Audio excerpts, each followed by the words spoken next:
Starting with our protagonist's intention, we find Rocky wanting to make himself as a boxer.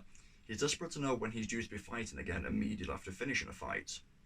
Rocky's obstacle is his own lack of self-belief, which has seen him hit 30 and he still doesn't feel like he's had a fair shot at life.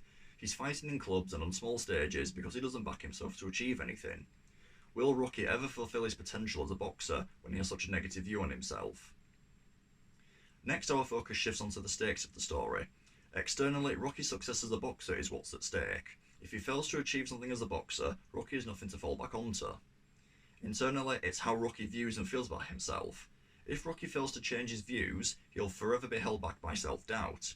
And finally, philosophically, the story revolves around the message of taking your shot in life. It isn't about winning or losing, just as long as you take your chance and do the most with it. That's what's fundamentally important here. Now we need to plot out the key beats that are going to guide this story from its opening to its climax. We open on Rocky fighting in a sports club. He's constantly booed by the crowd and is heckled as a bum on his way to the locker room. It opens the story well as it introduces the flawed character of Rocky and why he feels the way that he does about himself. He's surrounded himself in substandard boxing and, as a consequence, feels as though he is a substandard boxer. The exciting incident comes when Rocky finds out his locker has been taken from him at the gym. This is where Rocky gets told he lost his locker as his boxing career isn't going anywhere. It's not only the inciting incident kickstarting Rocky's overarching goal as a boxer, but it also introduces the external stakes. With our overarching goal introduced, we now need to establish a secondary goal. This arrives when Apollo selects Rocky as his opponent for his event. It's the story's first act break, as the second act goal revolves around Rocky getting himself ready for the fight. The midpoint sparks a setback or change in direction for a protagonist, and this comes in the form of Rocky getting offered the opportunity to fight for the heavyweight title. It changes Rocky's direction as he initially rejects the offer presented before him, before realising that this is his moment to have a fair shot at boxing on a major stage. It also sets back Rocky's self-doubt as he starts to believe the hype around him. The second act break marks the end of the second act goal, and this comes after we see Rocky's progress through a training montage. He solved his second act goal, which is now forcing Rocky to achieve his overarching goal of boxing success.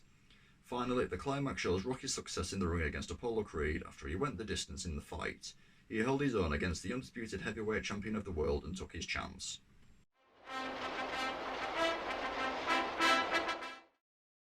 So after Rocky's opening boxing match, we then see him walking home through the streets of Philadelphia. Once Rocky has arrived at his apartment, we see how rundown and untidy the place is.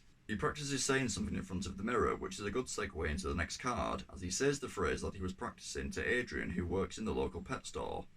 Adrian's shy, and it's apparent there's something between her and Rocky, besides the awkward, uncomfortable silences. After he leaves the pet shop, Rocky heads to the docks where he confronts a worker over a late payment for the local crime boss Tony.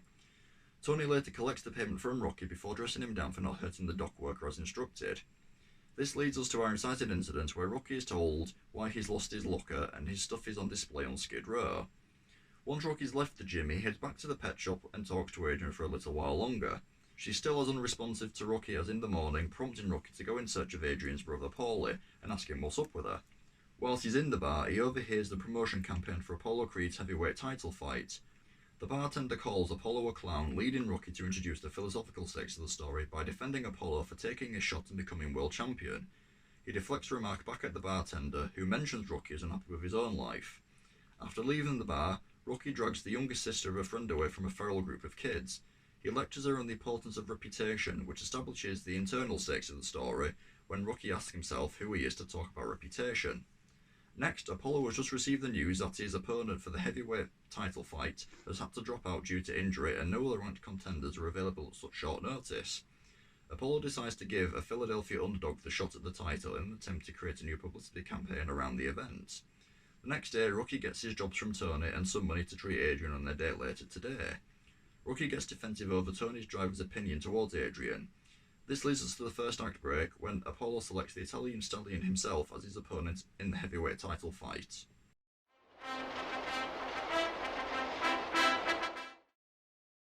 So after Apollo makes the decision, we join Rocky trying to convince Adrian to go on their date. Once they're on their date, Rocky talks to Adrian about why he boxes. He was told to use his body as he wasn't given much of a brain. After their date, they walk back to Rocky's.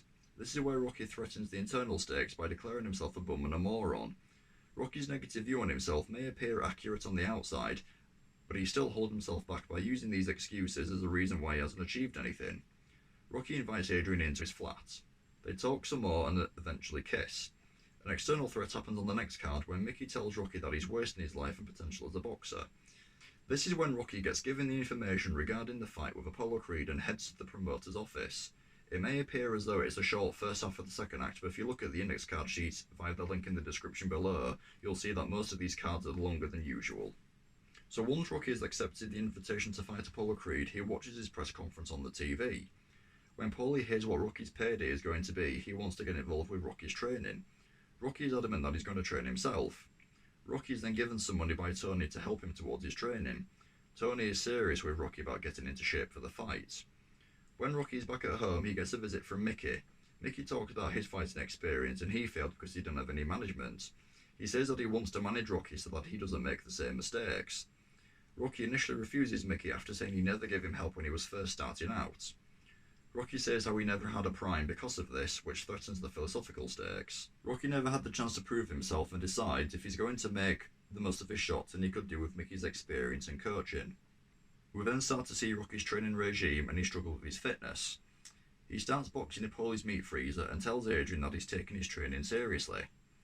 During his next training session, Rocky is getting asked for autographs, signalling change in opinion towards Rocky and his boxing. Rocky then gets ambushed when Paulie invites a news crew to film him training in the meat freezer. One of Apollo's assistants tells Apollo to check out the training routine, but Apollo is more preoccupied with organising publicity. Paulie overhears Rocky say how he wasn't going to help Paulie get a job with Tony. Paulie reacts angrily to Rocky not helping him during Rocky's current moment of fame. This then leads us to the final training montage showing Rocky's progress and readiness for the fight, resulting in the completion of the second act goal and leading us into the third act.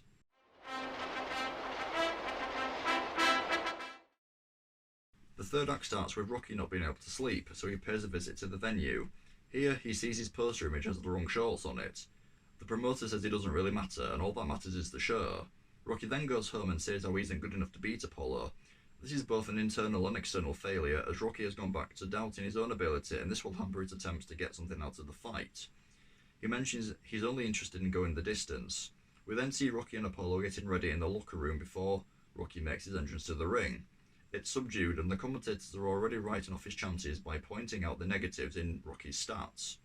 Next, Apollo's entrance is very extravagant, which doesn't bother Rocky. Once the pair are both in the ring, they get ready to fight. Apollo is making sure his appearance is good, checking his hair before gloving off. The index card is a brief summary of what is important in the scene, so we need to break down what's important in this boxing match. Now, in the first round, two major things happen. Firstly, Rocky floors Apollo, and Apollo breaks Rocky's nose.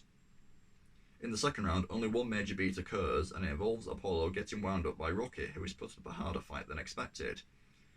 After a montage of the pair going through the rounds, we land on round 14. This is where Rocky is floored by Apollo. Rocky is told by Mickey to stay down, failing the philosophical stakes as Mickey would rather have Rocky lose than go the distance. Rocky ignores this call and gets back up. As they're waiting for the final round to start, Rocky tells his team not to throw the towel in. Finally, the last card signifies the end of the fight and the successful resolution of the stakes. Rocky has proven himself a champion boxer, external success. He's realised his boxing potential, internal success. He has also taken his shot, philosophical success. He may not have won the fight, but he achieved what he set out to do.